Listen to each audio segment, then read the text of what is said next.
चल रहे पिछले 4 दिनों से फोर्थ ग्रेड कर्मी और तृतीय ग्रेड कर्मी के हड़ताल का। तो पिछले 3 तारीख से ये सारे के सारे लोग हड़ताल पर गए हुए हैं। पूरे अस्पताल की व्यवस्था चरमरा गई है। पुराने मरीज दूसरे अस्पतालों में शिफ्ट हो रहे हैं और नए मरीज का आना जाना बिल्कुल बंद हो चुका है। बात दरअसल ये है कि इन कर्मचारियों का नियुक्ति एक आउटसोर्सिंग कंपनी के माध्यम से किया गया है, राइडर सिक्योरिटीज लिमिटेड की ओर से। और इन कर्मचारियों का ठेके पर जो नियुक्ति हुआ है उस पर बहुत सारे आश्वासन देकर किया गया कि ये फैसिलिटी देंगे, वो फैसिलिटी देंगे, लेकिन जब हकीकत सामने आई तो ये पता चल रहा है, सारे हड़ताल कर्मियों ने एक सुर में बताया कि पिछले 6 महीने से उन लोगों को तनख्वाह तक नहीं मिला है और वे बहुत ही परेशान हैं। खाने पीने की समस्या हो गई है, उनके बच्चों को स्कूलों से निकाला जा रहा है और इधर 6 महीने से तनख्वाह बंद है। और ये तनख्वाह 6 महीना पहले तक बहुत ही इरेगुलर ढंग से इन लोगों को मिला करता था, कभी 2 महीने पे, कभी 3 महीने पे, कभी 1.5 महीने पे, कभी 2 महीने पे। इस तरह से जो है इन लोगों को इरेगुलर तरीके से तनख्वाह मिल रही थी।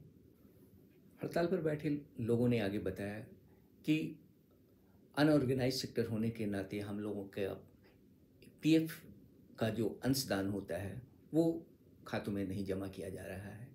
इस तरह से भविष्य भी बिल्कुल अनिश्चित सा हो चला है और पैसे के अभाव में पिछले 6 महीने से नारकीय ज़िंदगी जीने पर मजबूर हो रहे हैं।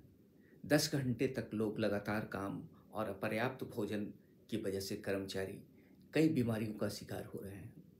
पिछले 6 महीने से वेतन भुगतान करने की मांग पूरी न होने पर कर्मचारी मजबूर होकर 4 दिनों से हड़ताल पर हैं।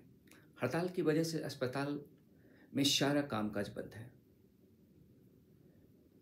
गंदगी का पूरा अंबार खड़ा हो गया है और यह अस्पताल पूरी तरह से झारखंड सरकार के अधीन है। डॉक्टर और संरक्षक, सिविल सर्जन सभी सरकारी हैं और लाखों की तनख्वाह पाते हैं और ऐश की ज़िंदगी जी रहे हैं। वहीं एक बड़ा वर्ग निजी कंपनियों के शोषण का शिकार हो रहे हैं। पूरे अस्पताल और मरीजों की देखभाल, सुरक्षा व्यवस्था और सफाई का जिम्मा इन्हीं कर्मचारियों के कंधे पर है।